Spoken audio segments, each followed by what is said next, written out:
So I lived in Vandalia from May of 1955 until August of 1973 when I moved out west. This is the entrance, one of the entrances to Vandalia, Little York Road. The Great Miami River is just behind me. I drove this road often, working at Delco Moraine and going to school at Wright State, but mostly what I wanted to show here is the Edgewood tract, where I lived for the first 10 years I was in Vandalia. This is the corner of Foley and National, one of the two entrances into the Edgewood tract, also called Lane Platte. That was Lewis Brothers Market, where did most of our grocery shopping. It was so close that we kids get sent up here to get a gallon of milk or a loaf of bread or something all the time. The little building right next to it was a Dairy Queen initially, and then it became a pizza place too. I think it might have been owned by the Lewis Brothers. I'm not sure if these things were here when we first moved in 1955, but they were later. This is Don Wagner's Ford when we were there. I remember one time falling off my bike right there in front of it and cutting my head pretty good, bleeding pretty good. And Don Wagner had a couple of his employees throw me into a brand new car and take me home. This is the corner, Denora and Spartan, right by where we were. And now we're back up on Foley, right? Very close to where Don Wagner Ford was. We're driving north on Foley Drive down toward where we toward Denora, where we would make a left turn to get to our house. So we're continuing on Foley here, coming down along where we used to walk coming home from school. And the kids that we'd walk home with would be the Search family, Alice, Becky, John, the Potters, Mitch, and Steve Kistler, his brother Kenny. There were others, Larry Vance. So many kids live in this neighborhood. Now we're making a left onto Denora, kind of going north still. This is the corner, Denora and Spartan, where we lived. Our house was right straight down Denora and kind of jog into our driveway, and this is it. 751 Spartan Avenue. We moved to in May of 1955. We were one of the first people to move into the neighborhood, and in fact we moved in before we were really supposed to because our lease was up where we were, and we spent a couple of nights living in there, I think without any water or electricity or anything. And, that was the hoax next to us. They didn't have any kids, so I didn't know them very well. This was the Middletons. Debbie was their oldest, with a couple of years younger than me, and then Becky, Ronnie, and Paula. This is our house, 751 Spartan. And then this is the Middletons' home here. We're going west on Spartan, and this is the north side of the street. This was the Ratliffs. They had a son, Fred, a year older than me, and another son, Bill, a few years older than him. This family home, I don't remember who lived there. This was the triplets' home, Melvin. He and I were good friends. Then they moved, and then he came back into that house. Then these next series of houses along here, I don't know who lived there. As a general rule, if they didn't have children about my age, I didn't really know who they were. This house here, I remember they had a Chihuahua that used to come out and chase us, and was the first dog that ever bit me and nipped my ankle when I was riding by on my bike one time. Okay, now this is the south side of Spartan. This is looking down Colebrook, looking south on Colebrook. Over there where the white car is, that was a boy named Joe Moore, who was about a year younger than me, I think. And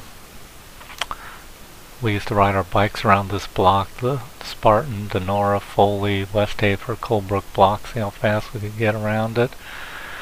And don't remember who lived there. This was the Graham family. Rented this home for a long time. Bill was a great friend of mine. We were friends all through high school. And he had a sister Betty and another younger sister named Maggie. They lived there for a while. They also lived in another house that I'll point out. This was the Bryant home, and my best friend when I was a kid, David Bryant, lived here from before school started up until about the third grade, and then they moved. And he was killed in Vietnam, I think, in 1968. Now, this is still in front of Bryant's house, right across the street from our house. That's my Aunt Norma's house. Her children were Kathy. Their last name was Kohick. That was the Souders. Paul and Larry Souders lived there. And next to them in that house, Bill Graham lived there for a while, and also a boy named Jerry Oates also lived there. And they're right across the street from Harold Jennings, who was also another good friend of mine. Harold, David, and I were called ourselves the Three Explorers, and we were always out in the woods out back behind our house, back on the north side of Edgewood Park, where the baseball fields were, and where Kroger's is now. This was Bill Rogers' home. Bill was an only child, and he had a lot of board games. Seemed like he had a lot of toys, and we used to come over here on rainy days and play board games. He taught me to play gin rummy.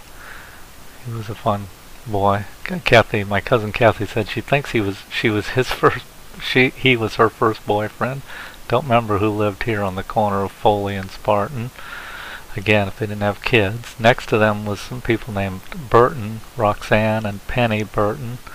This was the Kono home. Tom was in my grade, and Mike was a year or two older than me, and he ended up marrying a girl from my class named Peggy Premick, and then they bought the house on Stone Quarry next to my mom and dad's and lived there for about 5 or 6 years. Now we've gone down Foley and turned into a NOLA that goes into Edgewood Park. This was the Carpenter home. Steve and Lena Carpenter lived in this house here. And then we're going to go right into the park. This is Edgewood Park now. This is where the playground area of Edgewood Park, and it was all trees. And then you'll see it's harder to see now because all the other trees have grown up around it. But there's a row of trees that would have been on what they call a fence row between the farmer's field, the farmer that sold his land for our development, and the field behind it. And there was so those were tall trees there with no other trees around them in that area. Pretty tall trees. And we kids used to, that was like we called that the little woods. Then the big woods was further back. Behind it was several acres, whereas this was just a row of trees. And there was a path that ran down through there. There were 3 baseball fields in this park. And there was one baseball field that sat right in here, just a backstop. It wasn't a formal baseball field.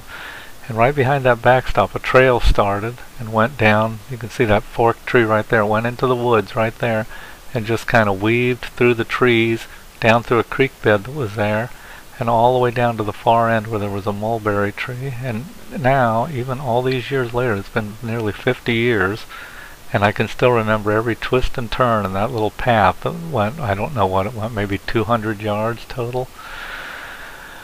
And like I said, there were 3 baseball fields here, Edgewood Field, with lights and dugouts and fences around them, and I'm sure just about every boy my age played baseball back here. And these are some of the neighbors' homes back here behind that we just looked at a minute ago. And our house is right up here. And that right between where I'm at taking this picture and the house would have been the concession stand. And then the backstop for the baseball field would have been right about where that box, that trash can, is right there. And that was field 1, and then field 2 was down at the west end.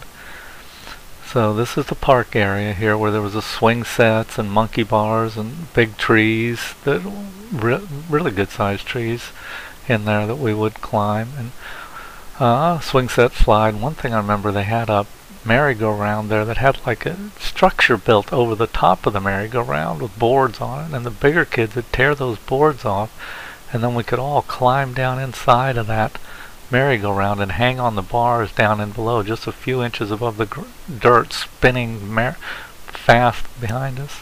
Now this is our home, the back of our home, 751 Spartan Avenue.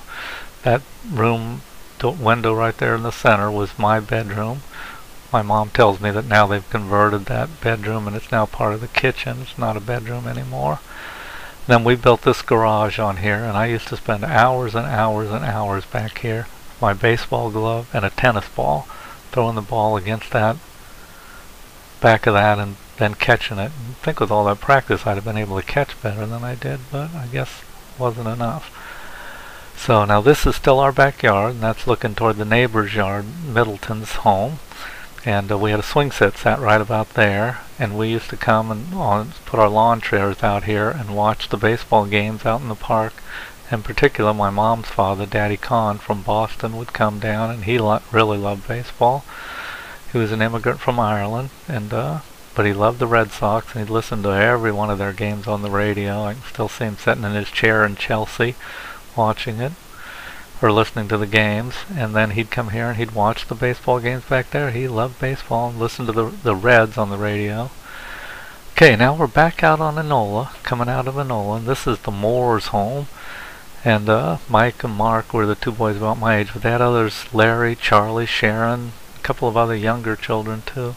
Mike and Mark were exceptional young boys, just good athletes, nice kids.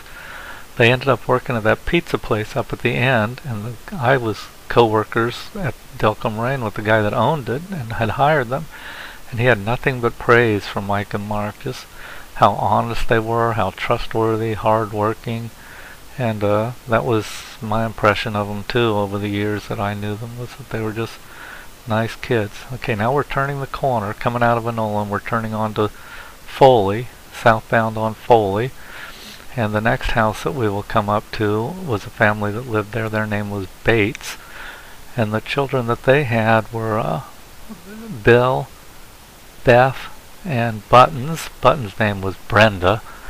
Bill and Barbara were good friends of ours. We used to come down to their house and they'd come to our house. Barbara died pretty young, like when she was in her late 30s, I think, of a stroke. And then Bill remarried and moved out onto Frederick Road. And okay, this is just moving, this is going west on Spartan, a couple doors down. This was the Eshelmans. Debbie and Delbert were the children there. And then next to them was the Woolen Hops. Steve and Mike, I think, were the two boys that lived there. And then this is the Hoke home again. And then this is 751 Spartan Avenue, where I live. Now we're going to go south on Denora here. So that's the Bryant home, right smack across the street from us on the corner of Denora and Spartan. And now we're going south on Denora. And the next house here is, I don't know who lived there because I don't remember them having kids, so I didn't know their names. That is my Aunt Norma's house. Cohick was their last name. Kathy, Billy, and Bobby. And this was Harold Jennings' home. Or no, this one, the white one, was Harold Jennings' home. Harold was one of the three explorers and one of my best friends when we lived in the neighborhood here. And right across the street from Harold was the house where the Oates lived, and Bill Graham also lived here for a while. And next to that is, just to the left of that, is the Souders home where Paul and Larry Souders lived. And I think they had a younger sister too. And then the house next to that, again, was the Cohick home, my Aunt Norma. Norma was my dad's sister, and her husband Bob, and their three children. And then we're going to go on down a little bit, continue. We're going to turn around here in a second and continue south on Denora. And the next home you see, I believe this was the Durham's home. They had a daughter, Patty, that was about my age.